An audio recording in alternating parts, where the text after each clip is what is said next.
tornado. What's up, guys? This is Dominic D'Angelo of SEScoops.com. And hey, wow, we are live here on Rob Van Dam's YouTube channel. And guess who's here? Guess who's here? It is Rob Van Dam. Rob, how you doing, man? The green screen looks great, by the way. Yeah, it's RVD green. That's what we call that color.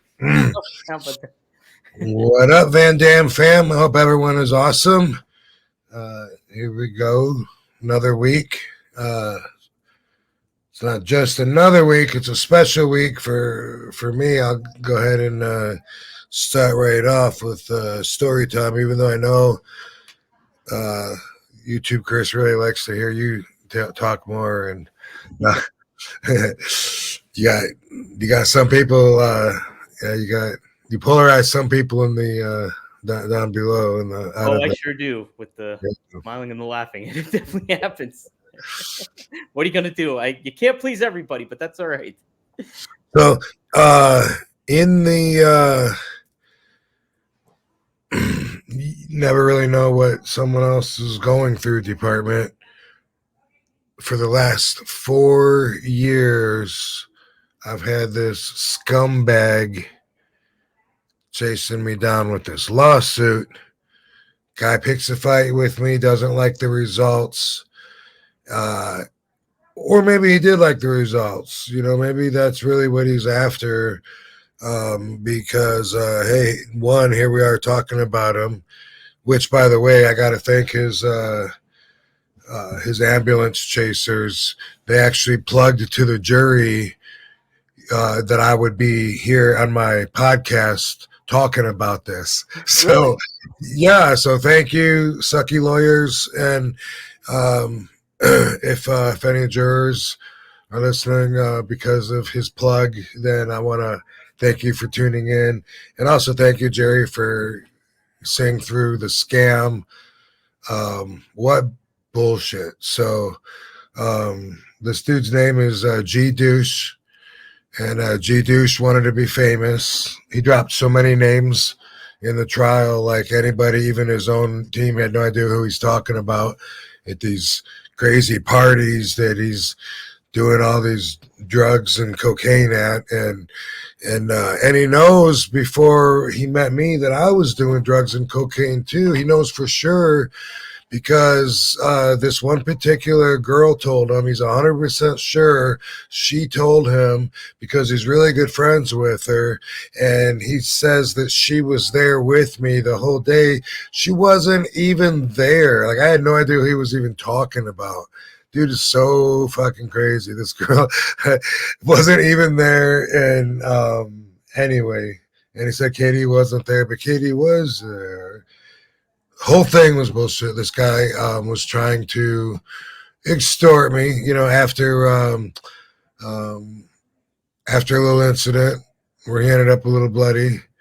Then he decides he loves everybody. Homies for life, man. If you ever saw True Romance, Gary Oldman's character, Drexel, was the inspiration for G Douche. G Douche wanted to be Drexel.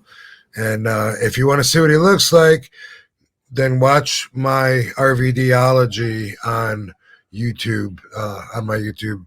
This brand new one here that I just did. I have plenty of pictures and I talk about it because I want you guys to learn from my experiences so you don't fall into the same traps and you can avoid some of them.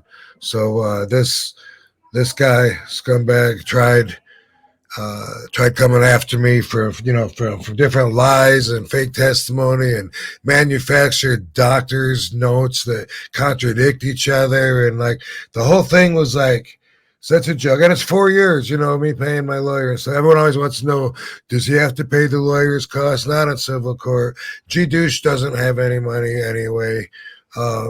G Douche was planning on partying. He thought that RVD was going to buy him and his ambulance chasers houses after he had his genius plan of approaching me, coming after me, verbally assaulting me, even putting his hands on me first, and then still trying to make it sound like it was all me and like I'm a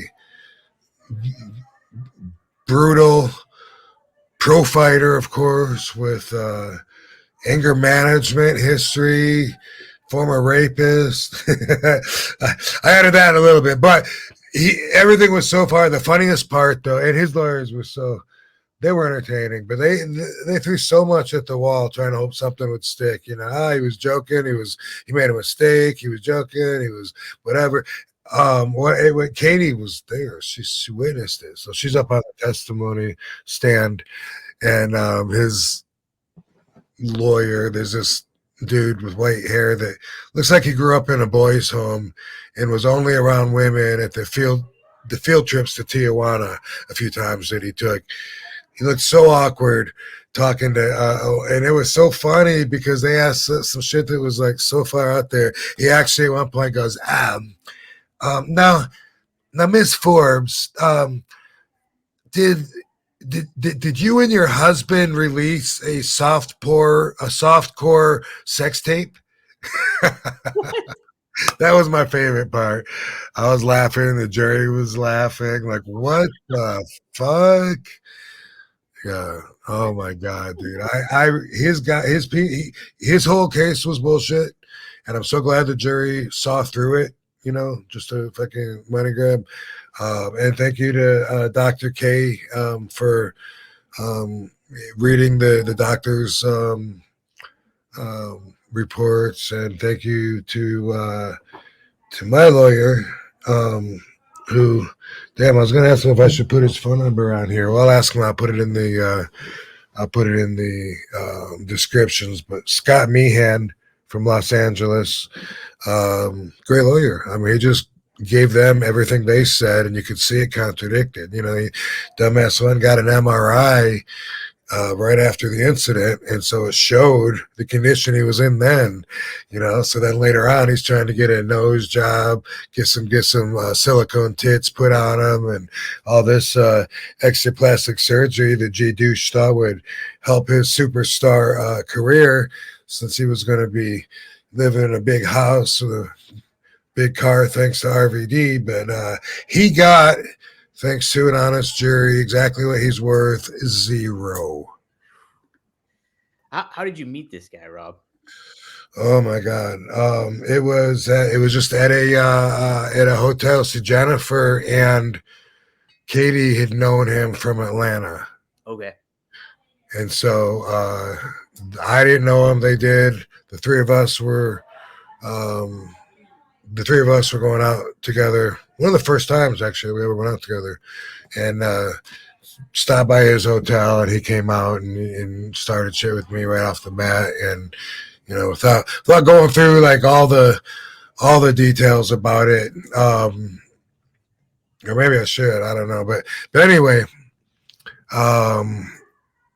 finally after 4 years, because they were threatening to take a whole lot. It's crazy. Like, his lawyer would be like, I don't take it personally. We're just doing our job, And I know he is, and I know he didn't have much to work with, but still framing me with fabricated evidence and trying to fool the jury, that's a little bit personal. Like, I remember watching you grow up. This isn't anything personal. It's all cool. And then 5 minutes later, he brutally, for no reason at all, look at him. He's a monster. Who would pick a fight with him? Nobody did. This was all a big mistake, and he was jealous, and he was roid raging, and he was this and that. Like, oh my God.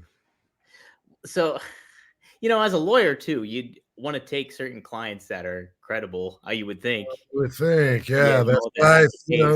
I think that's why they have the term ambulance chasers. I mean, these guys acted like the bottom of the barrel, in my opinion. Like, the points that they thought they made were shitty points, and they kept going back to them over and over and over, pounding them in, and they weren't even good points to begin with.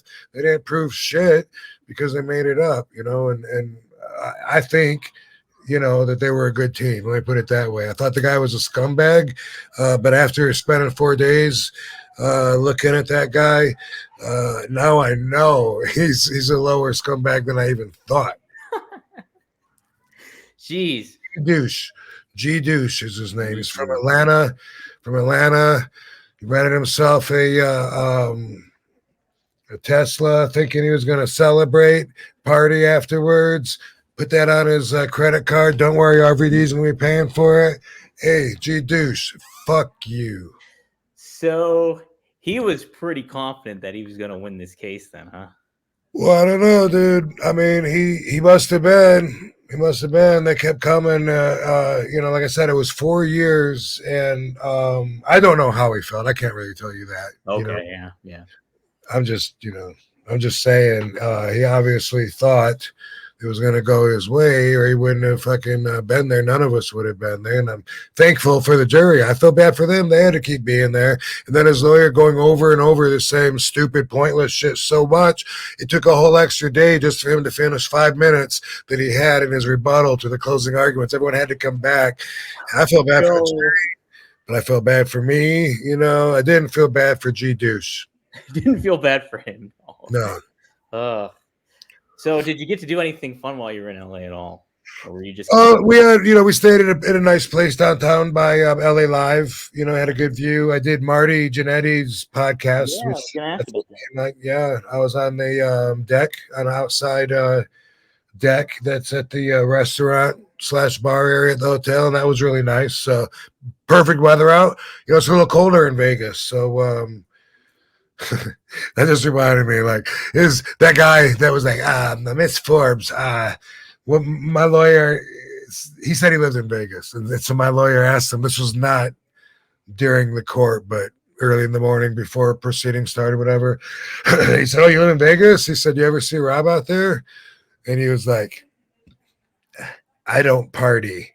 He doesn't even know how insinuating that is. You know what I mean? Wouldn't see me at the grocery or at a gas station or something. No, it's partying. What a douche. This is one of his lawyers. Yeah. Yeah. He just he doesn't even know what he's insinuating. Or maybe he does know and doesn't care, but even when he's saying things, there's so much more behind what he's saying. He said, Miss Forbes, does your husband, Mrs. Zitowski, get jealous when you flirt with other men? like she's giving lap dances and shit while I'm like, baby. Hey, come on. Oh my God, he was so awkward, and they were all awkward, and man, I'm glad that he had such shitty people to represent his shitty case, and that his shitty bullshit story didn't fool anybody, So it did cost a lot of time, a lot of money with the jury, but he's out too. He went to plastic surgeons and stuff and had them doctor up all this future work that he thought he was going to get done on me, and then dumbass had contradicting evidence from the emergency room on the first night. But anyway, he was so stupid. So stupid. Well, plug the RVDology then. What all kind of, did you go into more detail about it then? Well, actually, a little more detail about some of the proceedings and stuff here. I do have pictures of the guy, there, and tell a little different side of it, just because it's not that it's not my side, but I talk about from, just from learning a lesson and reprogramming yourself as adults so you can avoid the traps that life has to offer. And this was one of them. And, I think that people could pay attention, hopefully learn from two things. You learn from your own experience, and you learn from other people's experience. When you can learn from other people's experience, sometimes that's a lot less expensive. So yeah, it's very true. I think this is one of those times. And hey, when you learn from other people's experiences, some of those can be positive learning, like from that person. That's a positive thing, or you can learn from their cautionary tale aspect of things too. It's and even if you see somebody that's an idiot and doesn't know he's an idiot, you can learn from his experience too. Well, look at that guy. I don't want to be that guy doing what he's doing, thinking that he's in the right, like he thinks he is. But yeah, that's it, dude. So, it's hard to beat experience. So that's why I'm so glad that I'm so experienced, but, and of course, all that was brought up, all the guy tried to make me out, like I said, to be a pro fighter. He's like trying to blur the line between UFC and WWE. Oh my gosh.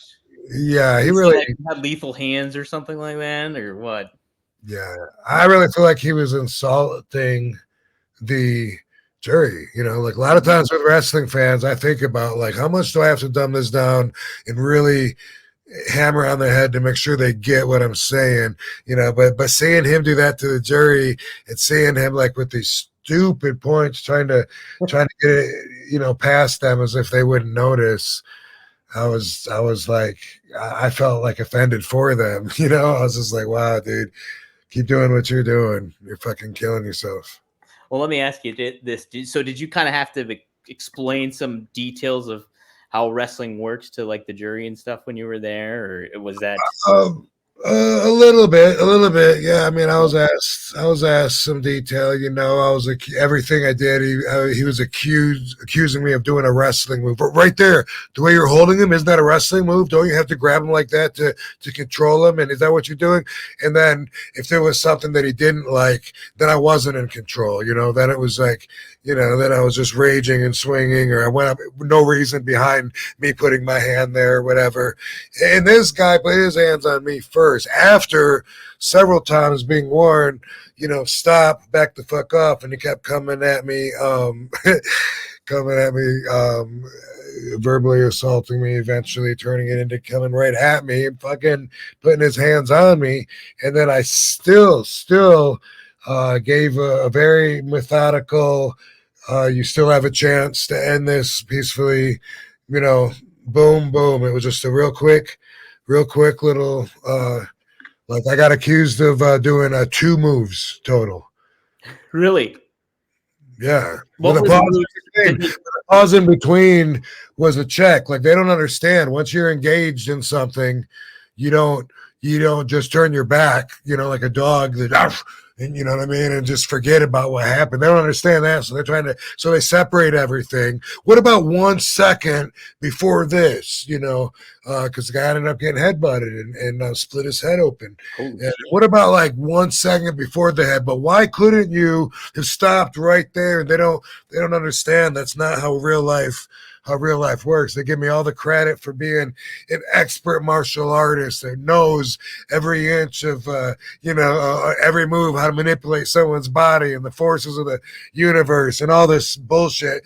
But then when it comes to certain stuff, then they want to act like I don't know shit, and that they're the experts in how to act when you're under attack. So there's a lot of bullshit to it, Yeah, it sounds like it. Like it's just crazy, Rob. It's like people. It's over. Yeah, I bet it is. I bet you said you were doing this, or like, hey, how's it going? Hey, y'all. Hey, I was just talking about G Deuce. Yes. What'd you think of that whole experience, Katie? I'm so happy it's over with. Yeah. Justice was served. That sounds like it. Remember his shitty lawyer plugged this and told the jury to watch the podcast. Y'all want to meet my friends? Yes. Okay, cool. This is our goddaughter, Lena. Oh, really? Hey. Hey, how are you? I'm good. How are you? Shake that titty. Y'all go follow her, Lena Bare Knee.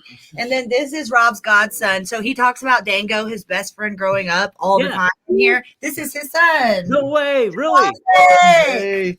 What's up, man? Hello, fellow ball brother. This is the camera that's on right now. I keep looking up there too. Did you have a good day? My day was great. It was good. It was busy. Yeah, nice to meet you, man. Me too. Yeah. This is my girlfriend, our girlfriend, Annette. Hey. Nice to meet you. Nice to meet you. Cool. So how long you guys in town for? Oh, everyone lives here. Oh, they live there. Okay. Yeah, Dango's son and his wife moved here recently. Y'all can all crowd in the back. Hey, you said you had some questions for Katie. Yes, I did. Yeah. Yeah, let me see. Let me pull them up here. But well, so last time we talked, I asked you about like overall, like your time in Louisiana and wrestling there, but then how you ended up meeting Rob and stuff like that. Yeah. What's the like? Name some of like what your overall like most enjoyable matches that you've kind of had. Is there any standout matches for you that you've enjoyed doing? My favorite matches ever were my matches in India because the shows they said 70,000 people. So the shows are just huge. So to me, it felt like WrestleMania, having so many people there and all that energy of people cheering for me. Like that was my favorite match. Well, okay. So was that the Rock of Con? Is that what those are called, or is that something else? What was the? No, it was something else. It's the Great Khali's promotion in India called CWE. Okay. And so I've gone there like 10 times on tours, and I go and wrestle, and I've been going there since before I even knew Rob. Wow, how about that? Yeah, and the shows are massive there. It's amazing. Let me ask you this too. Who when you started off and then kind of getting more into wrestling and stuff like that, who did you really learn from in a lot of ways and kind of like pick up upon, and like who was a big influence for you, I guess? I love China was the first female that I had watched, and like me having black hair, and I was jacked because I used to do fitness competitions, and her having black hair, like I felt the connection between us that inspired me. And I'd met her earlier in my career, so she inspired me. But literally, I'm not just saying this. When I saw Rob, he was my favorite wrestler from then, and I was so inspired by him. I even asked my coach, Luke Hawks, who was my first wrestling mentor, if we could bring Rob in for a seminar so I could learn from him. And Rob, did you do the seminar? Is like, oh no. Okay, I was yeah. I don't think you've ever done a seminar. That's true. I haven't done a seminar. Oh, really? You haven't? No. Yeah. So, but I was intrigued by him and watching his splits and watching the ECW video. I just loved how he was just so out of the box, but also like his split moves reminded me of like stripper moves. So I was just so intrigued by him as a wrestler, and also the fact that like he doesn't get angry, and I'm not an angry person. So then it was just so cool how he could be like such a laid back guy, like laid back, and then also be able to fight. So that was inspiring to me as well, since I'm not an angry person. Yeah, it's a good way to find the balance. And even Marty said that last week too, Rob, was like, hey, you can't play off cool. Like it's like it's just kind of part of who somebody is in a lot of it's in his aura. Dude, I actually when I was on the stand on the first day, and they were trying to, they kept trying to pull me into all these traps, and they were so stupid. I told him, I was like, dude, are you serious? Like I'm trying to answer questions, sir, but you're ridiculous. I said that. And at one point, hey, I forgot what I was going to say. Something about being angry or playing it cool. Yeah, no, he was trying to talk about me being angry or whatever. And I was like, you literally chose the most laid back, coolest wrestler in the industry that's known for that for decades to try to make a target as a monster. And I said, I don't think you're going to fool anybody. I said, a quick Google search will tell you that. Asking any other wrestler in the industry will confirm it as well. No doubt about it. Katie, let me ask you this too. Under oath. Under fucking oath. Under oath yeah. Right there. That was true. Rob's been talking about this new promotion you've been working with. What is it in WWE, right? UWW. Yeah. UWW wrestling. Okay, can you explain that a little bit to the listeners or viewers? Pro wrestling. We run out of Las Vegas and really nice casinos, like at the Sahara, the House of Blues. So it's always in a really nice place. We've ran the past couple times in LA, and now we're gonna have a show in February in San Antonio.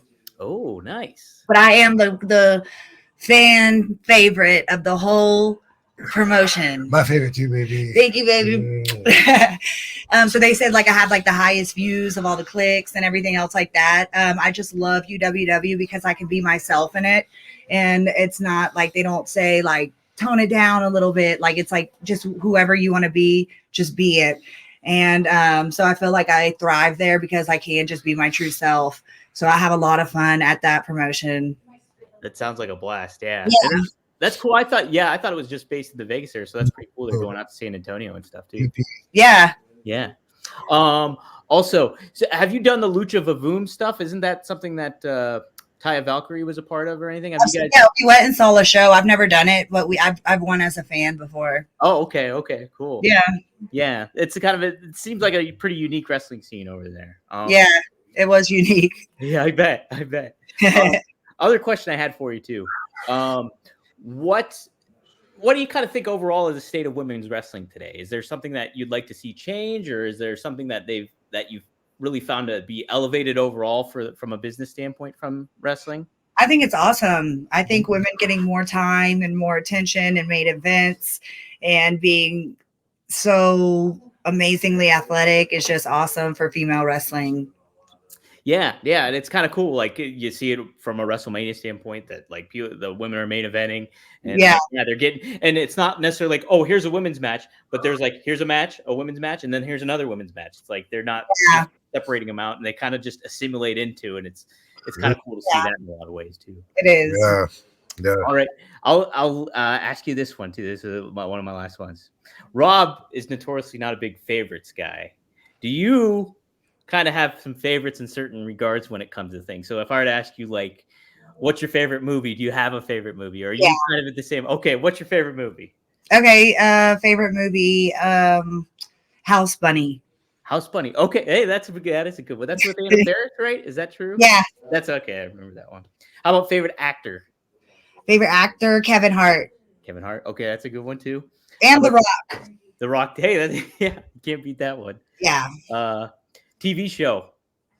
Keeping Up with the Kardashians. All right. And 90 Day Fiance. 90 Day I hear good things about that. I'm glued. All right. And then favorite musical artist. I'd have to say Moneybagg Yo and Gucci Mane. Oh, all right. Good time. Okay, my last question for you for now is anybody that you'd like to work with in particular that you haven't gotten a chance to? Someone I'd like to work with would probably be Naomi. I love her moveset because a lot of it's like Rob's moveset, and she's so athletic and creative. And so I think that would be, if I had to choose an opponent, I'd choose her. Nice. Yeah, that was a great one. And her look, like the incorporation of neon and all it's that so stuff. Cool. And that's my style too. Yeah. Like my big closet upstairs, it's like pink raver light up. So I love that about her. It just stands out to me, her glow theme. And then it's also her athleticism, her flexibility. That inspires me as well. That's awesome. Anything you want to plug in particular too? Follow me, y'all, on Instagram. I just made a new one because I always get deleted, but now it's Katie Forbes, the number 4 real. Katie Forbes, number 4 real. And my Twitter is THE Katie Forbes. Now, Katie, did you know why whenever like somebody goes to Twitter, tags you in Twitter, it goes to a different account? Have you noticed that? I haven't. Okay. It's kind of weird. It's like I'll type in your name to tag you, and then it goes to a different one account, but it still tags you. So I don't get weird. Okay. I don't know. I just know social media like always has me flagged. Anything like people post with me or I post, if it's a little bit like even borderline anything, they're gonna like delete it for being inappropriate. So I have to be really careful. I feel like someone said that though recently, what he's saying. It might have been Medic Mike. Said he wanted to tag me and it went to another page. Yeah, or they went to look you up. And it went to like, instead of going to your page, it goes somewhere. And the user has their name. I'm not the Katie Forbes. Like that's what they have in like their. So weird. I don't know. It must happen to them a lot. So I don't know. Maybe try typing it in on a different. I don't know. Take a look. Yeah. Okay. But I just wanted to get that clarified for any of the listeners. Thank you. Y'all follow me on Twitter so there's no confusion. The Katie Forbes. Yes, and you'll hit it because it'll just act weird, but you're there. Cool. Awesome. Cool, Katie. No, we'll get you back on. Rob and I were talking about incorporating you. Yay! Yeah. So I need a fan in here. Oh, I can bring you one. You want me to bring you a fan? I'll bring you a fan, baby. Well. We have one in the TV room. Okay, baby. I like how Petrie's just hanging out. Yeah, Just chilling. How's she doing, Rob?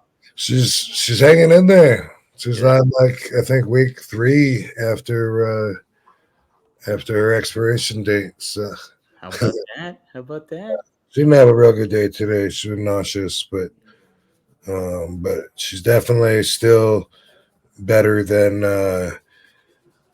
when Katie was in Australia. She was looking hopeless then, and ever since then, even her bad days aren't like. She had like 3 days where she didn't eat at all. She was just throwing up, and she never has gone back to that same level again. That's good. That's good. Yeah. We're giving her shots, nausea meds, and fluids, and buying the shit that the vet gives. Keeping it up to date, you know. It's so stressful with animal pets sometimes because it's like they can't tell you what's wrong with them. Yeah. Yeah. I've always done that anyway. I buy the stuff that the doctor does, like a glucose test. I said, damn, I could just buy my own, and test my hemoglobins, buy the blood pressure cuff, it's like, I feel like it's part of my job to keep up, in top shape. And I usually know pretty much exactly what my blood pressure is, what my heart rate is, what my weight is. And that's part of how I operate my company. You know what I mean? But I buy a lot of that shit at home. That just because you can do a lot at home, and instead of going to the doctor and having an office visit for some bullshit. Right. Yeah. Here's my Petrie tattoo. Oh my gosh, when did you get that? I got it over the summer. That's amazing. That's really good. Oh, there we go. Holy smoke, that's to a T. I got a dog, my dog on my arm too. Old dog Oh, Jody. that's awesome. And I have Petrie here, but it's a little more cartoon version of her. So I have her on me twice. How about that? That's sweet. I'm gonna get my cat, I think, here at some point, or at least There's the other Petrie one right there. Oh, okay. Yes, I see it. See that? I like the classic kind of style tattoos. Yeah, that's why this side of my body is traditional, and this side I'm doing realistic. Ooh, that's a good idea. Yeah, realistic Barbie. Whoa. And our other dog's name is Barbie. That's right. Yep. And I got them both right here in my lap. I still got to see the movie, the Barbie movie. Mm. It's on my agenda. So. So we got super chats here, guys. If you got a question for Rob or Katie, feel free to pop in the super chat, and we'll make sure to answer. Micmac, he's a regular on the Road Dog podcast. I already told him that you are not related to him, but just for the sake of him, me and Road Dog aren't related. No, you're not related to Road. Are you related to Jean-Claude Van Damme, Rob? Only through Adam and Eve. There you go. There you go. They got a pop out of Katie. Now, related to Road Dog, baby. Have you ever wrestled Road Dog? You were set to wrestle him, but have you actually ever wrestled him before? Right. No. He's such a unique kind of style of wrestler where it's just like, it's not technical. It's all like kind of a certain thing, but like it's more of the entertainment aspect. So you guys would have been. Never happened. Yeah, it's never happened. That one time, yeah, when I if everyone doesn't know about the timing, I was supposed to wrestle him during the Invasion angle of 1997 when ECW was invading WWE, but that was the night that everything fell apart and we walked out. Yeah. So things kind of changed a little bit. The trajectory happened. And by the time you kind of entered into WWE, he was almost gone, if not already at that point. So let's see. Micmac also says, "Hey RVD, huge fan except when you beat Cena." So I guess yeah, huge fan except for my best moment of my career. My greatest moment of all time. Thanks, Micmac. I've had some people tell me like they were little kids and they loved Cena. He was their hero. They were really conflicted about when I beat him. I could imagine that because I was so cool. Yeah, but they didn't want to like me. I could imagine that though, because it's like, if you grew up and that's your Hulk Hogan, Cena's your Hulk Hogan, and you see him lose, but it's to a guy that's like not necessarily a heel. It's just like he's likable too. It's just like it's got to Well, be. my position was a heel, right? We're total outsiders to the whole company. Yeah, and in a roundabout way, at One Night Stand, Cena was the heel. Like nobody wanted him. That's true. That would be confusing for kids right there. Absolutely, like he's getting booed. He throws his shirt out. They throw it back. All that stuff. He's in the bad guy's house. That's right. You're hanging out with you're in the den of thieves right here. Derek, thank you. $10 here. He's sent in. How do you keep a straight face working on skits with Stone Cold during the invasion? They were hilarious. Would you ever? Was that kind of tough to do sometimes, Rob, when you're doing like comedic kind of things, or you're having a good time and you're like, oh my god, like he's gonna pop me legit on here? How did you roll with that? Yeah, I don't remember specifically, any times to bring up where either that or anything like that happened. But I can tell you that I wasn't like super comfortable. It wasn't like just two dudes doing their job. You know what I mean? It wasn't like I looked at him on a horizontal level and was just like, hey Steve, let's get this done and let's get this done and get on and get some lunch, and then when they go, okay, ready, action, and then we're into character, and I'm, and it's like, dude, I'm this. It's not like that. He was intimidating around the clock. He was a authoritative figure, and I did feel certain ways because of that. You know what I mean? Like, I did feel a little less comfortable. I did feel like pushing back a little more, because I did feel, like he's someone that a lot of guys would be kissing his ass if they were younger, just because of the fan in them, or because that's the way they want to climb the ladder. I don't know, whatever. But, I've always liked Steve. But back then when I was like first, I first worked with him in WCW in 93. Oh, so you worked when he was Stunning Steve. Yeah, and he was a Hollywood Blondes. Oh, how about that? Okay. Wow. One time. But working with him in WWE, with me getting a big push and stuff like that, it wasn't something that I was just like real comfortable, and it wasn't like he was just like a dude that I work with, that's like when we're both out of character. It wasn't just like hey, Rob and Steve, just two dudes that showed up to do their job. I mean, it's like you carry that hierarchy with you, sometimes to a ridiculous point.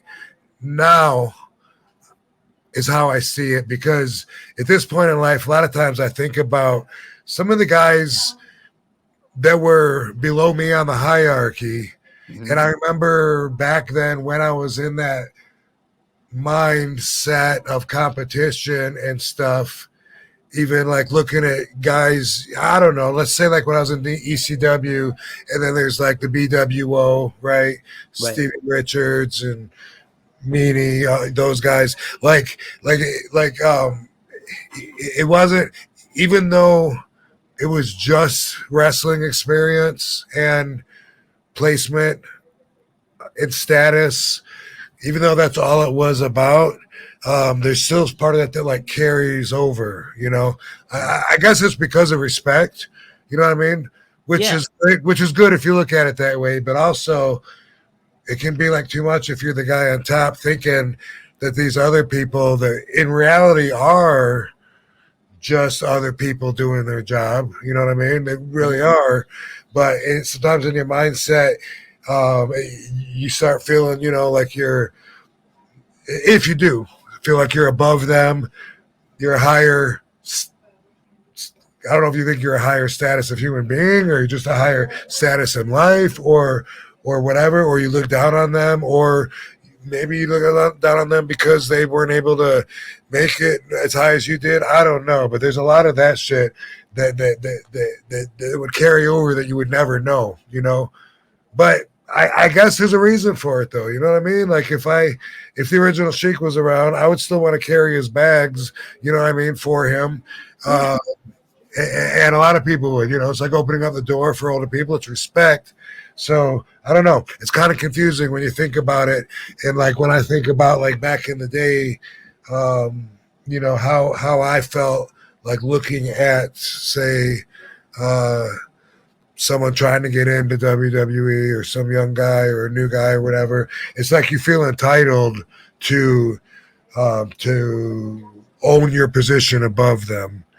And it doesn't really have boundaries on it. And that's something that's just really weird that I'm trying to explain. Yeah, I know too.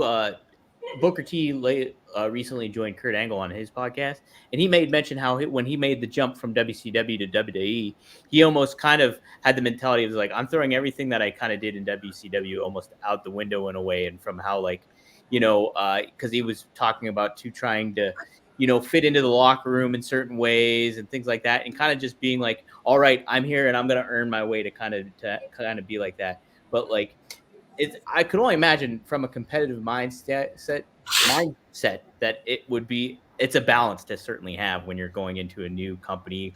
Yeah, I remember when I was on Steve Austin's program talking about this with him. I don't think I described it the same way that I just did. I took a minute and really searched my mind, but I did tell him, that I thought of him as more of a like a boss, and he's like, well, damn, I wasn't that big of a hard ass or something, and I was like, but you were like an authoritative figure, right? And he agreed with that, and he was. Yeah. Well, this kind of leads to one of the topics I had actually too. We talked about this a little bit before when we first touched upon CM Punk about locker room leaders. And recently in the news, there was Bryan Danielson was kind of one of the people on the disciplinary committee that was a part of the process of terminating Punk from AEW. He still considered Punk a friend and only wished him the best and everything like that. But he was part of the decision-making process, wasn't the head. But then you kind of learn other reports coming out that like Bryan Danielson is more a part of that process of like almost like an authoritative figure behind the scenes in certain ways where he's like a good mind to go to. Rob, what, and like, I know Undertaker had this impression of a locker room leader in WWE, and you kind of mentioned like Steve was more of an authoritative figure. Is it kind of a misnomer, almost like locker room leader? Is that kind of like misleading in certain ways? Do you think a promotion needs a locker room leader, or is it more so, hey, lead by example kind of thing?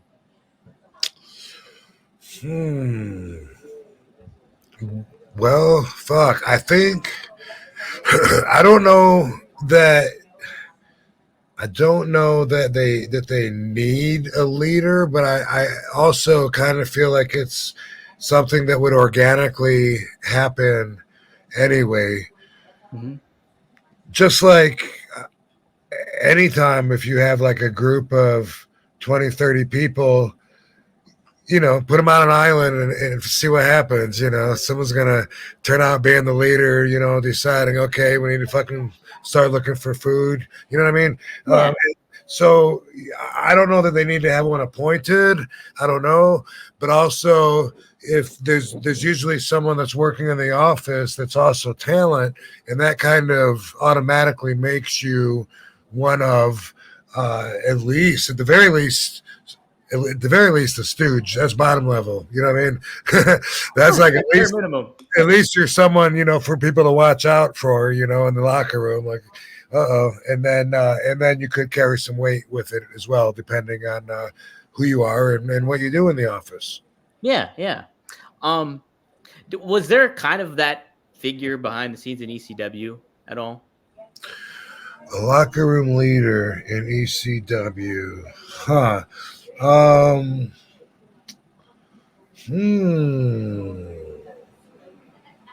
Well,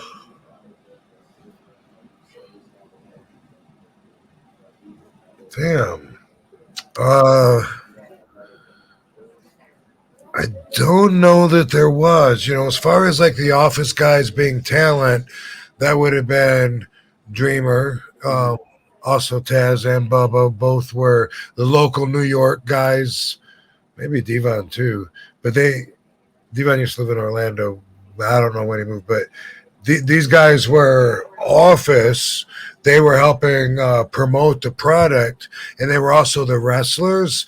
So they would have been someone that, like, if there was a problem in the dressing room, they would have had vested interest in fixing the problems because their office trying to promote homeostasis within the whole company.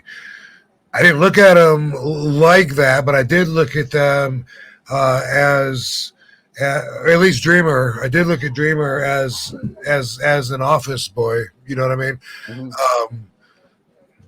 That sounds disrespectful. An office. Was it more so though in a positive way, like somebody that you could kind of bend the ear of a little bit, or like in a helpful way, certain kind of like office kind of guy? Yeah, like he had some insight to what was going on in the brain of the office. The connection to the office, like almost. Yeah, but besides that, there wasn't anybody. I mean, like Shane Douglas was gone shortly after I got there. I don't remember, a long period, a lot of shows with us both being there.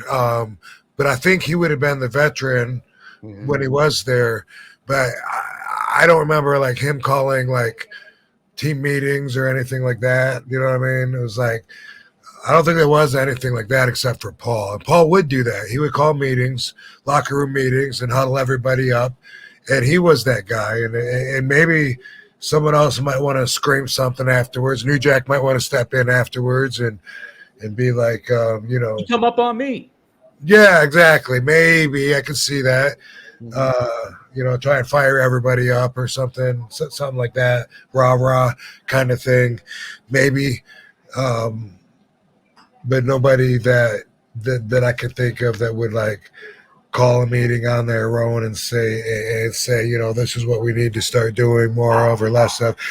Tracy Smothers did take it upon himself to start to tell everyone that, I don't know who told whose idea it was, but anyway, he would train the wrestlers.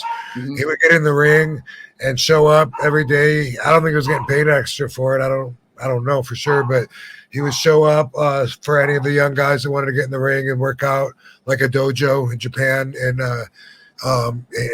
improve themselves. That was something, but I think we all kind of like a lot of us probably took our own leads and could have been viewed maybe as a leader at a different time or place circumstantially. Yeah. No, that kind of makes it like in certain categories when it comes to, hey, he's the expert at this, or like in certain moments that calls for it. Yeah, whatever. I think it was more like that. Yeah. Your interaction with Tracy Smothers overall? He's always pretty well praised across the wrestling world as being a really nice guy and somebody that is helpful, to your point. What was your interaction with him?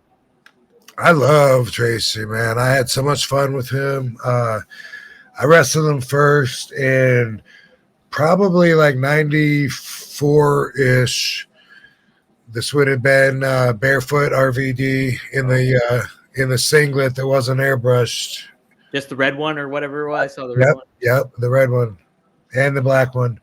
And after, like, I wrestled him a few times at some small shows in Georgia and Carolinas, some fairs or whatever. And right off the bat, he cracked me up. He's always, since the first time I wrestled him, said, man, I've been in harder street fights. No, easier street fights. I fucked the lineup.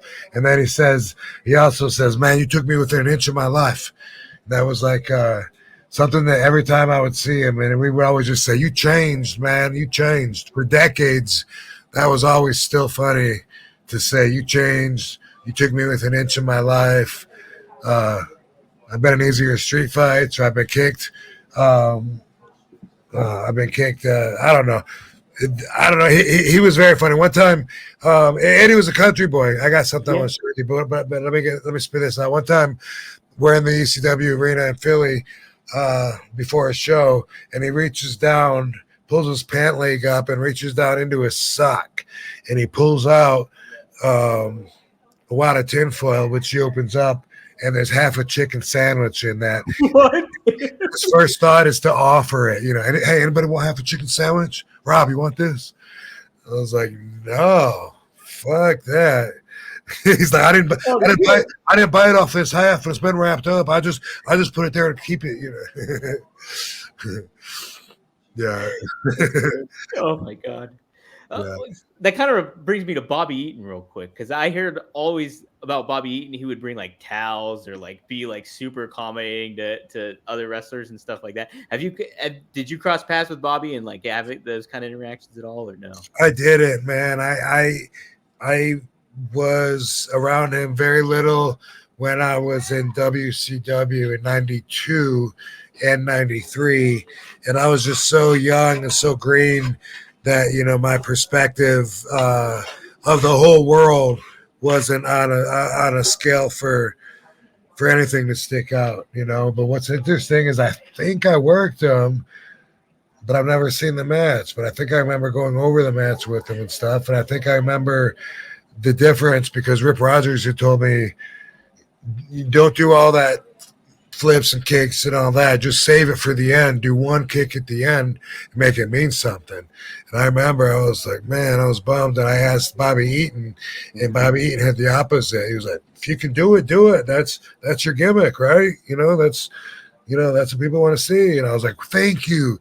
And but it might, I don't know if I worked with him or if I put that in my head after that conversation, because I remember working with Rip, and it would have been around that same time.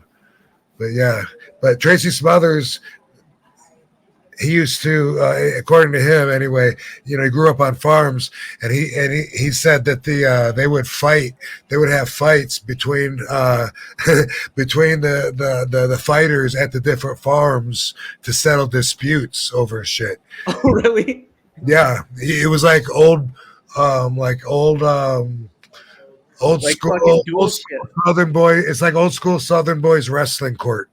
Yeah, basically. Yeah.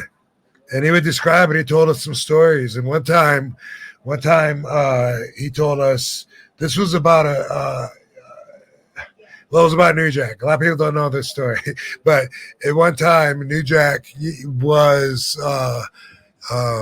particularly mouthy and insulting. Yeah, Brian Pillman, who had just died, he said some really ugly stuff, and we were just talking about him, like, man, I don't know, that's hard to stand by and hear him say, the stuff that he's saying and stuff. And Tracy was like, what we need to do, man, we need to get him all, just put him in a room, and about 8 of us just whip the shit out of him, man. He'll change. He'll never be the same, man. And he said that that's what they used to do when he was growing up. If somebody had a problem, he was like, he ain't going to fight everybody. No one's that bad. You just fucking everyone beat the shit out of him. And afterwards, watch, man. That'll fix it, man. You watch. And he was really suggesting that as an option of something that we should do is in our wrestlers' court trial of solving problems, Rob, you just made me love Tracy Smothers a whole lot more. Yeah, he was awesome. Oh man, as a kid, I was a mark for being Italian. I was a huge mark for the FBI. So it was like, but right before like I got into it, Tracy was gone. But like hearing that he was in the FBI and not Italian whatsoever, just kind of added to the whole thing. And so that was my first impression of him. But gosh, yeah, the stories I hear about him, he sounds like just a fucking fun ass dude to hang out with. Yeah, he was. Not get a chicken sandwich from though. So. From his sock. And also one time,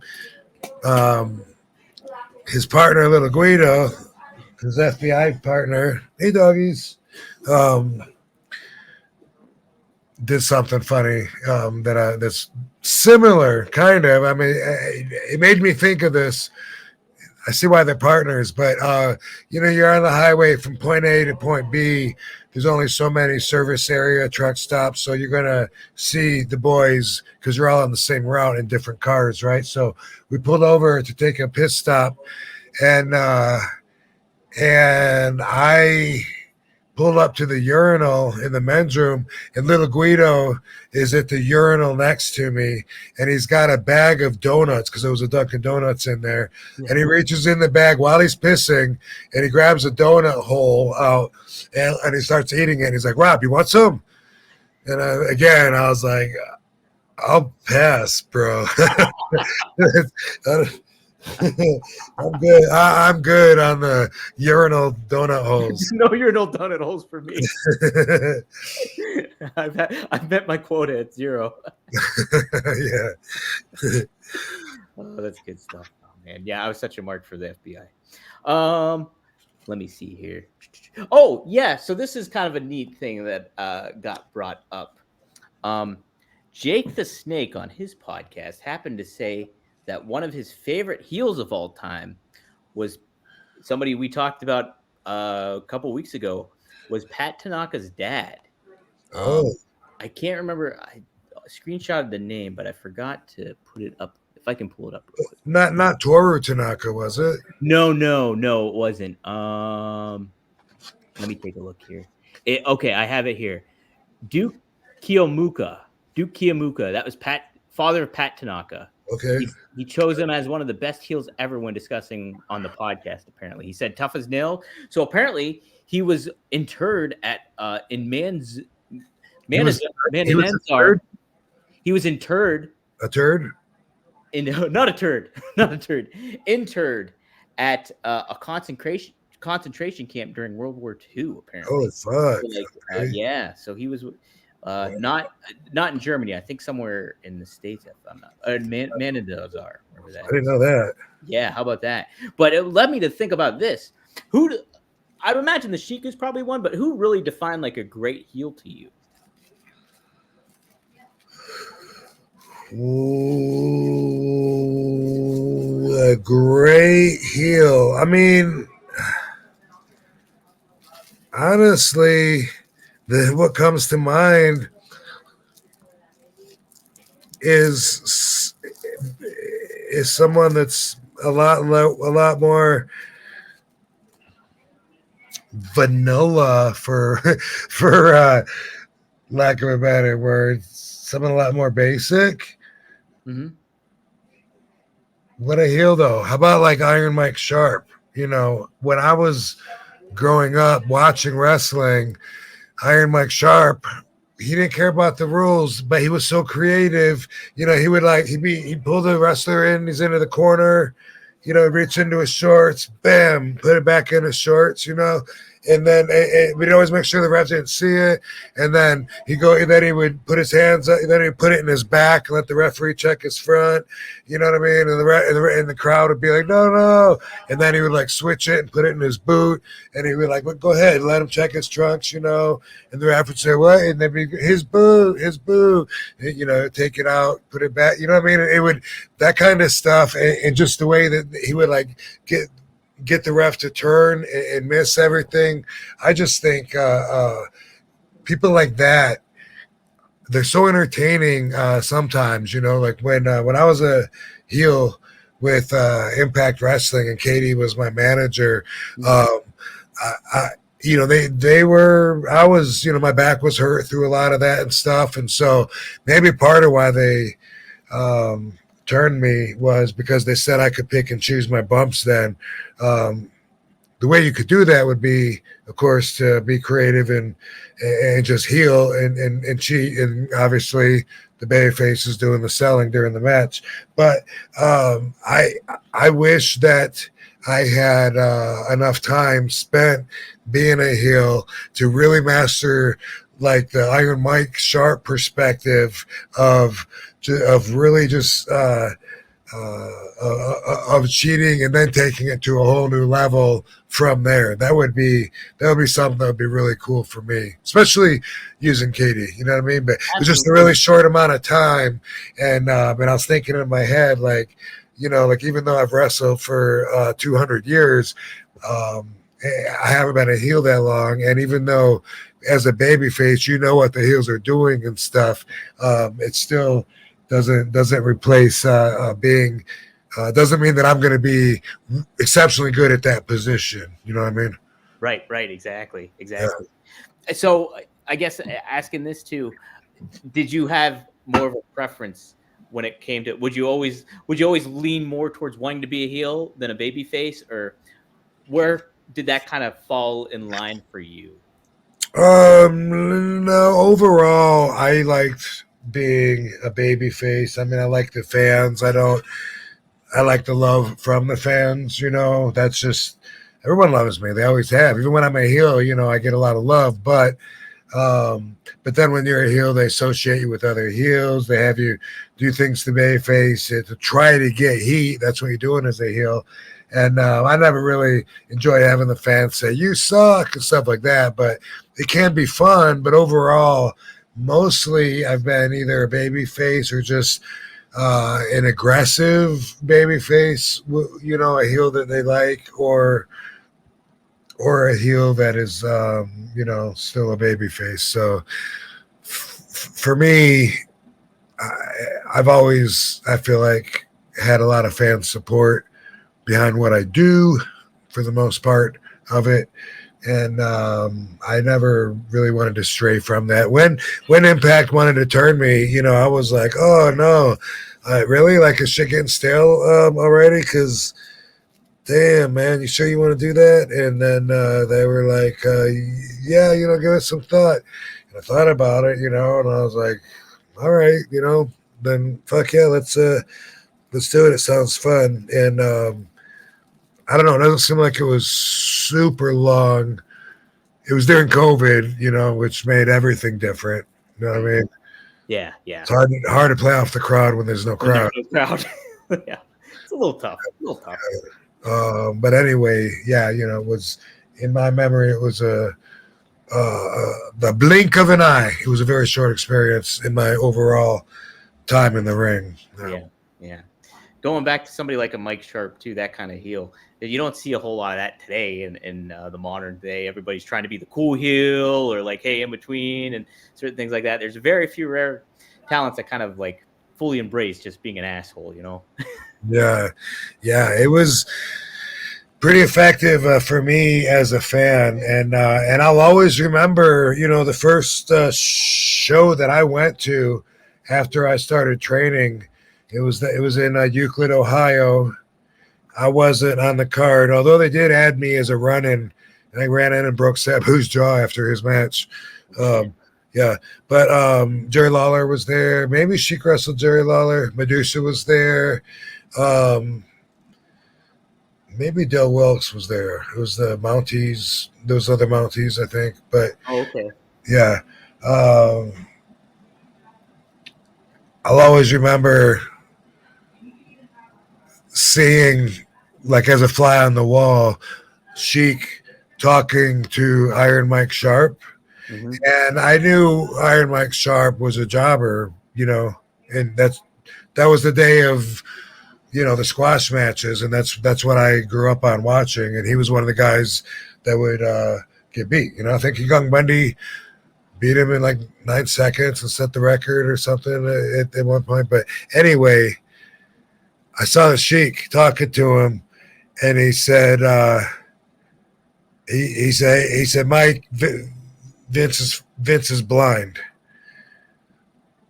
And that meant a lot to me. The Sheik thought that Vince is missing this opportunity to do something with this guy that he's got working for him. And I thought, wow, like that's amazing. So Sheik has respect for him.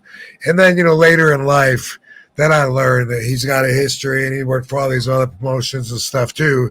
He wasn't just a jobber. He had a whole history and accomplishments, and that's a perspective as a fan that you don't even think about. And they used to hide from you too in WWF. They never let you know there was a past or any other organization.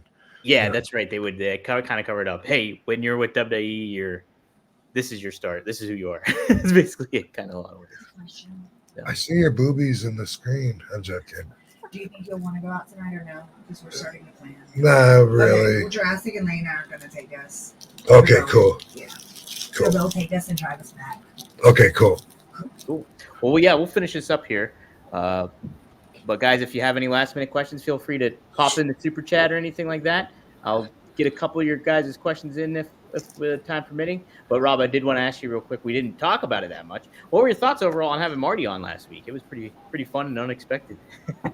Yeah, no, I liked it. Marty's cool, and I remember telling you before, we just had that relationship where I get messages from him like pretty much every day that really amount to nothing, that we're just nonsense, trying to make each other laugh or whatever. So I thought it was cool on the show. I liked having more guests. I like doing the live thing. Yes, adds another element. I really think. Yeah, maybe like normally, maybe we do it on Thursdays. This one, because of this court thing, I wanted to push it back a day, but yeah, I like that too. I was thinking of.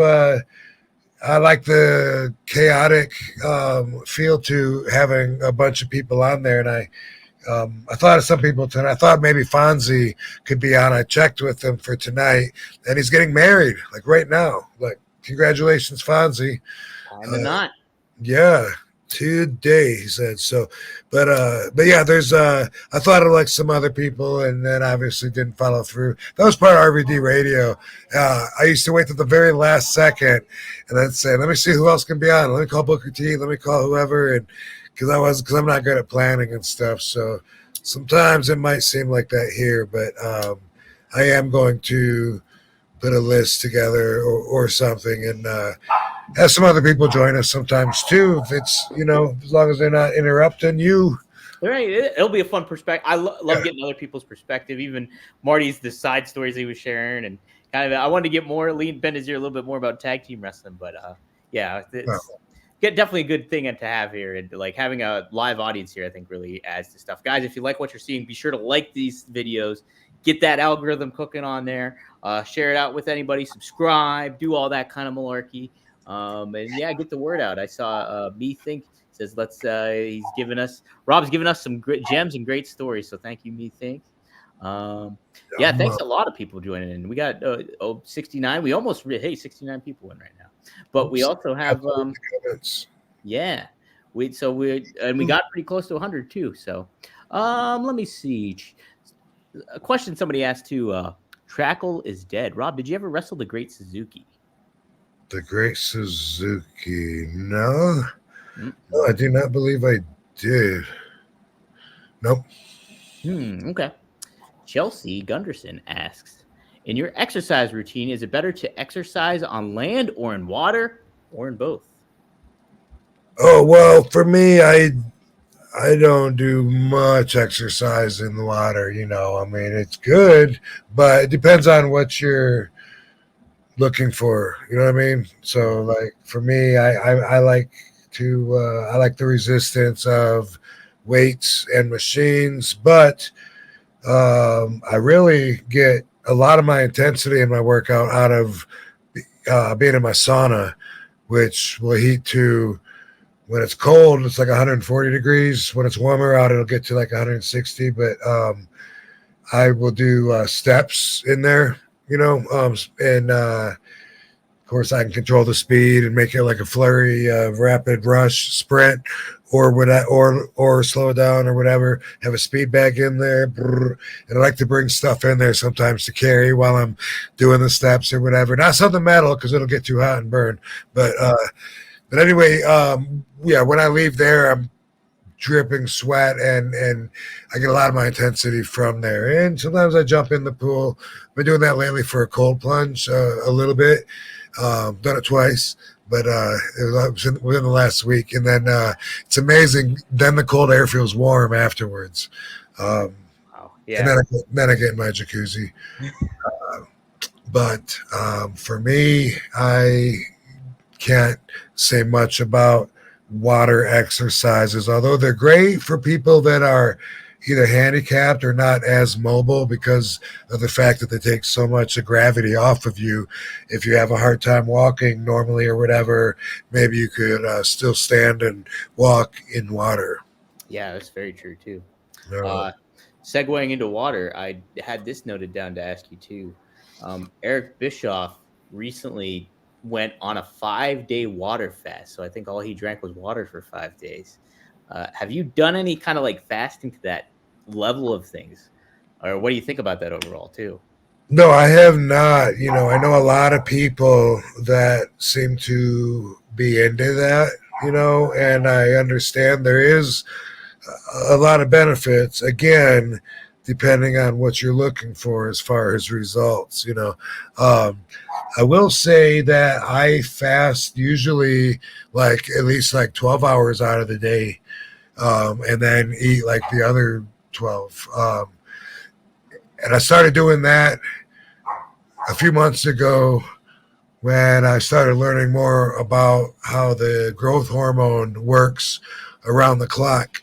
And like every couple hours, you get a growth hormone spurt. But when you eat and then you have sugar in your blood, then the growth hormone doesn't work, because then the insulin prevents the growth hormone from coming out. Insulin comes out to deal with the blood sugar, and then the growth hormone is then ruined. Like when you take these peptides, you have to take them on an empty stomach, like an hour and a half after you eat, for that reason. And so I learned a little bit about that, and I've been getting I enjoy, seeing all the veins being like really vascular, and having people tell me too, like noticing, because that's I don't know, it's really cool. It's something to work for. And some people think that that's like a sign of like high blood pressure or something if your veins are popping out. I actually learned that means you have a better circulation. Yeah. Because you got more blood flowing through, and your blood vessels actually will stretch out for that, especially if you take things like L-citrulline, which does exactly that, or any vasodilators like Viagra, for instance. Anyway, I will usually at least 12 hours I fast. And it used to be old school thought used to be for the muscle heads, all of us, was that after like 3 hours of not eating, that your body starts eating off of your muscles, and instead of fat. And that's why you got to eat like every 3 hours. And then, the guy that trained me, he'd wake up in the middle of the night, set the alarm after 4 hours to wake up and have a big protein shake and go back to bed for another 4 hours. And then we always thought when you wake up, like, you got to eat real quick, break the fast. Otherwise, we were told that you're in a catabolic state instead of a metabolic state, which is backwards, and you got to turn that off and reverse that shit. I don't think so anymore. I think that was bullshit. Or there's a lot to it that I still don't understand, which is a fact anyway, for sure. But I don't think fasting is a bad thing now. Again, depending on what you're used to, but a good balance of it, can be. You can get lean without necessarily, dropping a ton of weight. If I fasted and drank water for 5 days, I would lose 20, 30 pounds. I don't want to do that. Right. Yeah, definitely. Holy smokes. Yeah, Eric said he felt like a new man, though. He said he felt good. He probably said you actually releases stem cells within your body and all kinds of shit. Go through all these phases. Yeah, I'm sure there's a lot of benefits to it. Cool. Rob, you already did an RVDology. Did you want to do one on here, or where are you at with that? Oh, yeah, no. I didn't even think about it. Let's skip it. We could skip it. We'll wait till next week here. 2 minutes is close enough. Okay. Cool. Yeah, anything that you want to plug that's upcoming for you, or go to YouTube and you can see what G douche looks like. My RVDology, and I don't think I have anything this week coming to plug. So let's do this again next Thursday, and see if I can't get someone to join us. Maybe. Hey, that'd be great. Guys, thanks for joining in too and interacting. Everybody, I see all the names on here. James, me, thanks. Everybody says I really appreciate Red Machine. Everybody that tuned in. So keep on coming back. Spread the word. We're gonna get things cooking here. So as far as getting all the info, go to rvdpod.com. Check out all the clips coming up and everything like that. You can check us out on Rumble too. We're on Rumble. We're actually live on Rumble here too at this moment. And then get us early, the Premier Streaming Network. So once this show ends, if you're tuning in live, we go private, and then it's exclusive on Premier for a few days until we drop it, boom, on the podcast feed on Monday at 4:20 p.m. every Monday. So check it out, guys. Yeah, that's kind of it. Rob, good episode. This was episode 32. Can you believe it? Episode 30. Nice, man. Don't be afraid to leave a comment. We'll read it. Yes, we do read them. So cool, guys. Hey, we'll see you. All right, Van Dam fam. See you next week. Thanks, everybody. Thanks, Tom. Yep. Thank you, guys. See you guys later.